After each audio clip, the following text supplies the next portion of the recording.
Good evening, everyone, and welcome back. And good Friday. Good Friday the 13th, for what it's worth.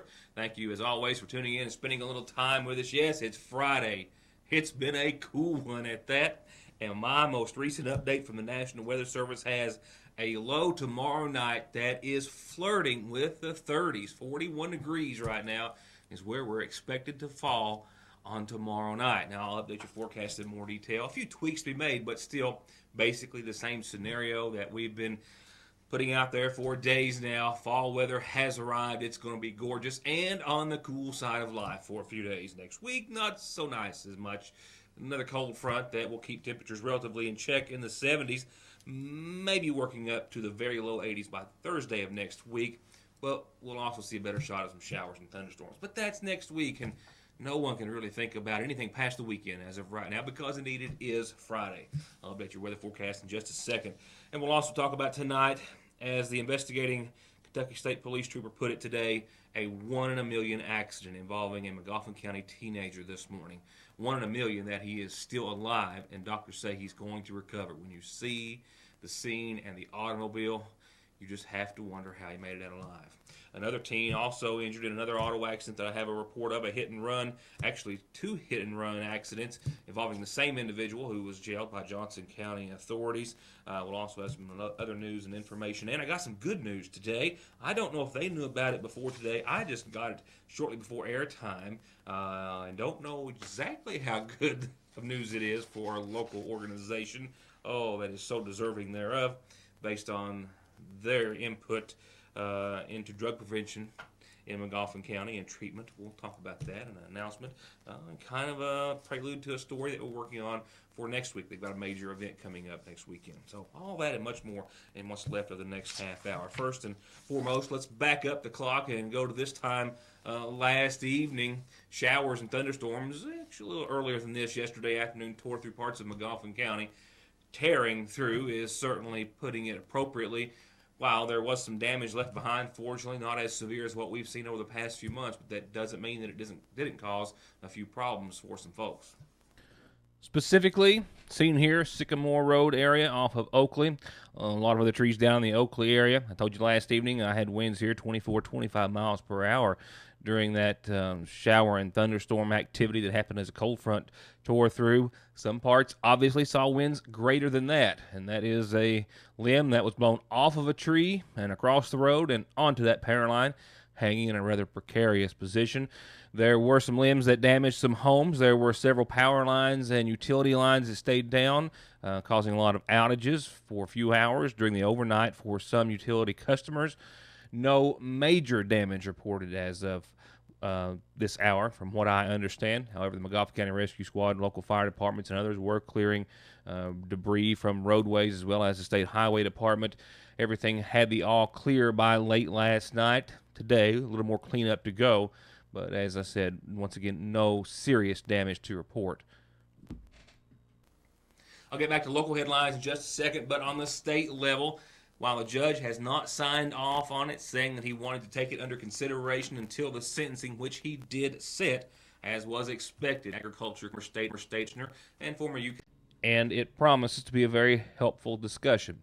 Now, my only problem with this announcement is, as I'm reading it to you, there's no time given. And this was typed in after, right before airtime. I've been unable to reach anyone in just a few moments that I had. So there's no time on the announcement that was left here at my office. But it's, you've got tomorrow and Sunday to find out. Call someone at the Sagerville First Baptist Church. It is Sunday night. It is the Power of the Occult with Judge Kelsey Friend. The Sagersville City Council is going to meet this Monday, 7 o'clock at City Hall. We will have an agenda, I guess, maybe on Monday's program. I just don't have it as of right now. But the meeting, which was regularly to be held this past Monday, is going to be held this Monday at 7. Now you know.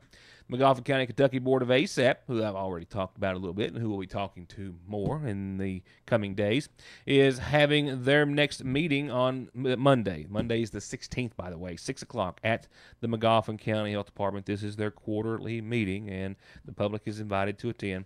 Also, the SAFE Coalition, the Substance Abuse Free Environment Coalition, is meeting on Wednesday of next week at noon. That's also at the Magoffin County Health Department. and the 30th annual homecoming next week. It starts next week. It starts next Wednesday at the Sayersville Pentecostal Church of Christ. Anytime you've got an announcement, this is where you put them. Post Office Box 1443. Our phone is 349-3699. Our fax is always on, and it's been working pretty flawless here lately, and it's probably going to crash just because I said that, but traditionally I've had nightmare experiences with fax machines, but it's been pretty consistent here lately, so fax it on over. You can email it at yournewstoday at Yahoo. I'm on Facebook at Ritt or Mortimer. Stop me on the street or drop it off here at the newsroom if we're not here, which we often aren't. Put it in the little brass box on the front door. Funeral services, as always, brought to you on behalf of the Magoffin County Funeral Home with 2 area listings for this Friday, beginning in the Paintsville area for 56-year-old Jerry Adams. Adams passed away on Wednesday, and services are to be held in his honor beginning tomorrow morning at 11. And from the Morgan County and West Liberty area, 79-year-old Laureen May passed away on Wednesday, with services to be held in her honor tomorrow afternoon at 1 in West Liberty.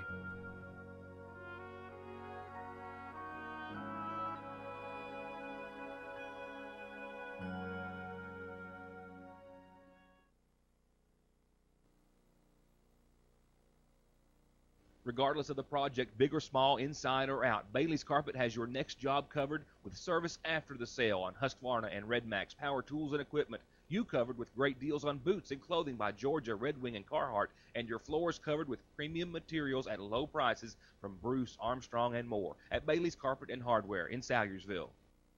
Hi, I'm Don McFarland. I am an attorney in Salyersville, Kentucky, and I'm here to serve you and meet your legal needs. If you have been injured on the job, if you are interested in receiving your disability or your SSI benefits, if someone's negligence has caused you trouble, basically, if you have been in a car wreck and you've suffered pain, then pick up the phone and call Donald Wayne, 349-9000.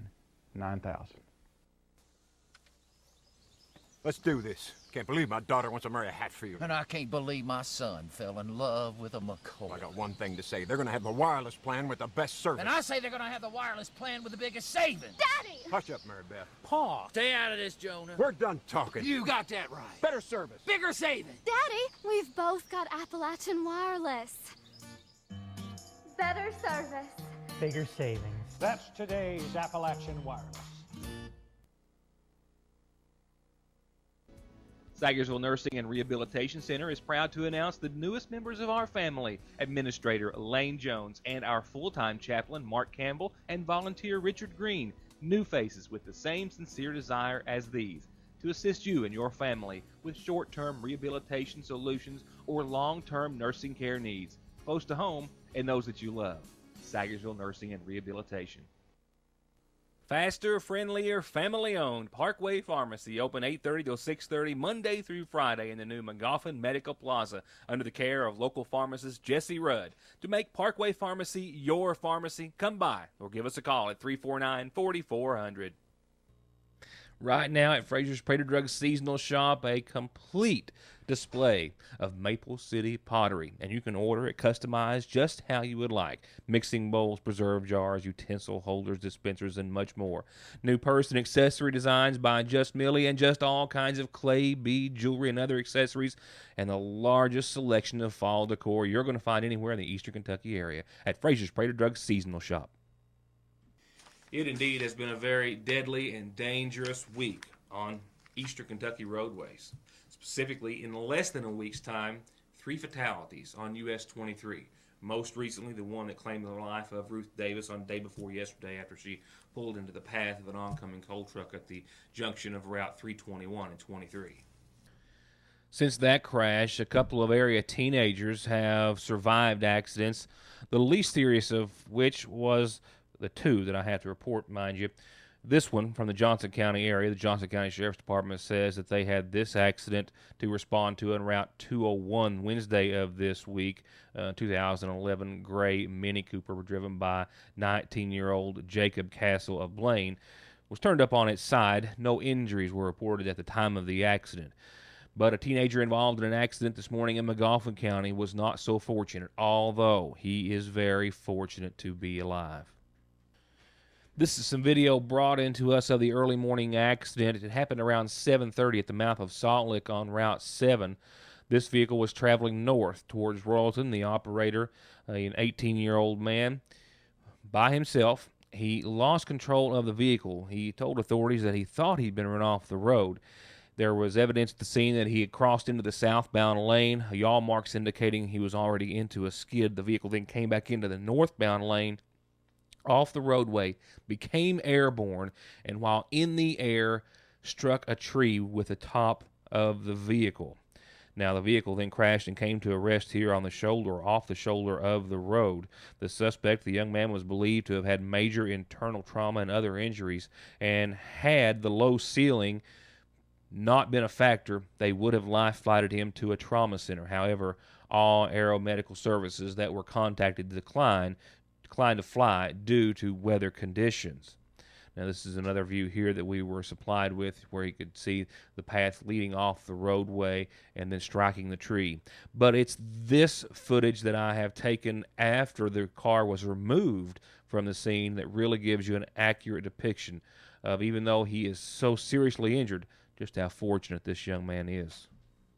As Kentucky State Police Trooper Jimmy Stratton, who responded to the accident, put it so well today, in his many years serving on the force, this is 1 in a million. 18-year-old Larry Jenkins, he just turned 18 back in August, is the one who's very lucky to be alive at this hour. Doctors believe he will recover from his injuries, which include a broken back, head trauma, internal trauma, and other injuries. But look at this vehicle. You can see very well the indentation, which is a very mild word, left behind from where the tree struck the vehicle while the car was airborne and then collided with the tree. Mr. Jenkins tells authorities that he was still inside this vehicle. He can recall coming to and still being inside this vehicle. He was not thrown from this vehicle. He was still inside this vehicle after this impact occurred, which simply makes you wonder how anyone could survive such an accident. He indeed did. Although seriously injured, once again, family reports that they are told by doctors that they believe he will recover from his injuries. Just astounding to look at.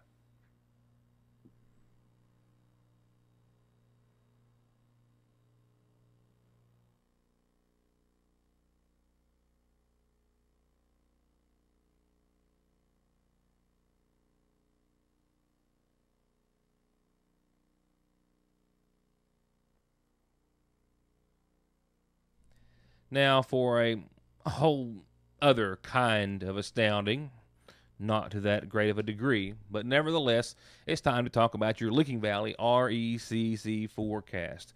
Temperatures holding at 73, but they're on their way down outside the newsroom if you're watching the early show. Humidity at 37%, winds are calm, and that 73 is not going to hold out. Check out tonight's low, 44 degrees. If you're going to make it up to the ball game, which we certainly hope you are, make your way with a coat, a jacket, a sweatshirt, a blanket, maybe to sit on. Those aluminum bleachers can get quite cold, and they will be tonight. We'll see clear skies, some areas of fog after 2 a.m., but looking at 44 degrees for nighttime lows.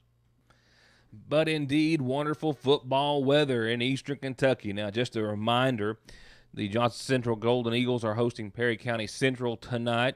Our own McGoffin County Hornets, who are 2-1, are hosting Estill County tonight. They're 1-2.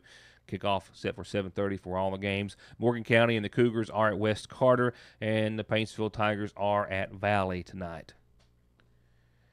And while 44 degrees should be about what you wake up to tomorrow, we'll improve on that by 20-plus degrees. 68 looks to be where we'll top out tomorrow. Not going to be as warm as it was today. And look at tomorrow night's low. I've checked it and rechecked it and checked it again. And we're still talking about 41 degrees estimated by the National Weather Service. And, folks, that puts us close to the 30s. I really hesitate to say anyone will break the 30-degree threshold and get below 40. It's possible right now. 40, 41 looks to be where we'll bottom out at. Let me know if you do. Certainly be interesting to note just where our records will fall if they do. But sunny skies, fog early tomorrow, fog late tomorrow night, but 68 and 41 from start to finish. Sunday, we do rebound temperature-wise. We'll still see some lingering AM fog. We'll hit 75, pretty much like today. sunny, 75, mid-70s, a low of 59. The nighttime low is going to be a little more comfortable Sunday night, obviously. But temperature-wise, it's just going to be perfect. And we'll start off the first of the week on the same note. Monday, partly sunny, 74. A few clouds continuing that night, a low in the low to mid-50s. Tuesday of next week, we're getting closer to 80. Still in the 70s, though, and a low of 60, mostly sunny degrees. Around Wednesday or Thursday, another cold front comes through. It's just really going to give us a chance of rain and keep temperatures where they are. We'll see 79, 80 degrees Wednesday and Thursday. With that, a chance of some showers and thunderstorms. But still see some sun along with that. So not a big washout right now. Just not as fall-esque, certainly, as this weekend is going to be. I hope you have time to enjoy the weather. We hope to see you tonight at the ball game. We hope you have a wonderful, safe, and joyous weekend. We hope you'll join us back here Monday for more of your news today. Until then, that's my time, and thank you so much for being a part of it. Good night.